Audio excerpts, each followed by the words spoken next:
প্রিয় বন্ধুরা, দেখুন ডক্টর জাকির নাকে নিয়ে কি বলেন আমাদের সুন্নতের উজ্জ্বল নক্ষত্র আল্লামা ডক্টর সাইফুল আজম আল আজহারি হুজুর।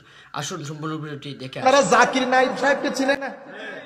ধরেন এখানে জাকির নায়েক বসেছে, এখানে জালালউদ্দিন আল কাদরি বসেছে। আমরা ব্যক্তিকে মূল্যায়ন করি কেমনে? একাডেমিকলি আমরা ব্যক্তিকে মূল্যায়ন করি উনি কার কাছে পড়েছেন, ওনার কাছে কে পড়েছে, দুইটা। এবং সমসাময়িক যারা স্কলার তারা উনার সম্পর্কে কি মতামত পোষণ করেন, তিনটা। আমরা আলেম বিচার করি এভাবে। আপনি কার কাছে পড়েছেন? গেলাম জালাল সাহেব হুজুরের কাছে, হুজুর কার কাছে পড়েছেন? ও আমি পড়েছি মুফতি মুজাফফর সাহেব, ও অমুক মুহাদ্দিস, শাইখুল হাদিস অমুক। এগুলা পৃথিবী জানে, বড় বড় আলেম সব। আমি বলতেছি হুজুর আপনি কত সৌভাগ্যবান, এত বড় বড় আলেমের সুবতে বসেছেন। সব বড় বড় শক্তি না, এই শক্তিগুলার সুবতে যখন বসেছে ভিতর ফানা হয়ে গেছে। হুজুর আপনার কাছে কে কে পড়েছে? আমার কাছে কে কে? মুফতি ওসিউর রহমান আমার ছাত্র, মুফতি আব্দুল ওয়াজেদ আমার ছাত্র, ও আব্দুল আলী মুফাসসির আমার ছাত্র। আর হুজুরকে আর বাজানোর দরকার আছে? আচ্ছা, এরপরে হুজুর আপনার বন্ধু বান্ধব আপনাদের সাথে পড়েছে এমন কেউ আছে? তো আছে তো, কে? তো হুজুর বলতেছেন ওই অমুক অমুক অমুক। আচ্ছা, তাদের কাছে গেলাম, জালাল সাহেব হুজুর কেমন আলেম? ওয়া ওয়া ওয়া। হুজুর তো পুরা সমুদ্র এক বদনার ভিতরে ঢুকাই ফেলতে পারে। এটা হচ্ছে আলেম বিচার করার তরিকা, আলেম বিচার করার তরিকা। এখন নাম বাদ দেন, আমরা নাম না নেই।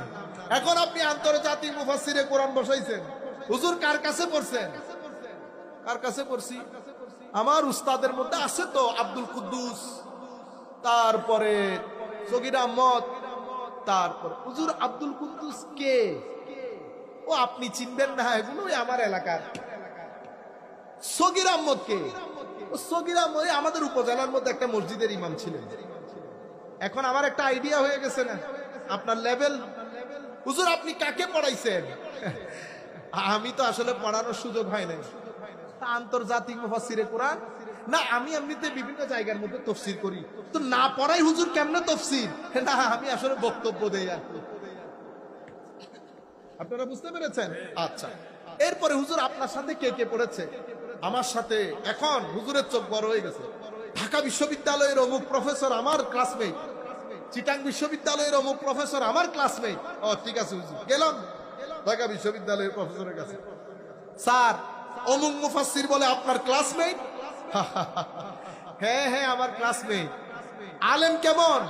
না ও তো আসলে ওয়াজি বক্তা, ও তো আসলে আলেম না। দেখছেন না অবস্থা? আপনারা বুঝতে পেরেছেন? চিটাঙ্গের কাছে গেলাম, ভাইজান স্যার আপনার অমুকে তো আপনার নাম করছে, আপনি নাকি ওনার ক্লাসমেট। কেমন আলেম? না না ও তো আলেম না, ও তো পাইরাল বক্তা, এই ওয়াজ কালাম করে এরকম আর কি। আপনারা এখন বুঝতে পেরেছেন মানুষকে যাচাই করে কেমনে? তো যারে তারে মুফাসসিরে কোরআন বলবেন, আমার মতো দজবাঙ্গার আইনে আন্তর্জাতিক বলবেন, এগুলা বলিয়েন না। আর ধর্মটারে বদনাম করিয়েন না, আমার নবীর আর নারাজ করিয়েন না, বহুত হয়ে গেছে। আমাদের মতো এখানে যত ওয়াজ কালাম তকরির আমার মতো যত দজবাঙ্গা আছে, আন্তর্জাতিক লিখবেন না, আল্লামা লিখবেন না, মুফাসসির লিখবেন না, মুফতি লিখবেন না। এটা এত সহজ কাজ না। আপনারা বুঝতে পেরেছেন? আমাদের ছেলেপুলেদের কনফিডেন্স নষ্ট হয়ে গেছে। মুফতি বললে তারা বলে যে মুফতি চিনি, মুফতি চিনি। আপনারা বুঝতে পেরেছেন? এই কাজ করবেন না আরবদের মতো করে। আরবরা যেমন যাকে তাকে মুফতি বলে না, আমরাও বলবো না। আরবরা যেমন যাকে তাকে মুফাসসির বলে না, আমরাও বলবো না।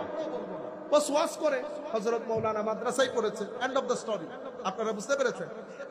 আলেম রেডি করে এভাবে। তো যাই হোক বন্ধুরা, ডক্টর সাইফুল আজম আল আজহারি হুজুরের এই বক্তব্যের উদ্দেশ্যে আপনাদের কোনো মতামত থাকলে অবশ্যই কমেন্টে জানিয়ে যাবেন। ভালো থাকবেন। আসসালামু আলাইকুম ওয়া রাহমাতুল্লাহ।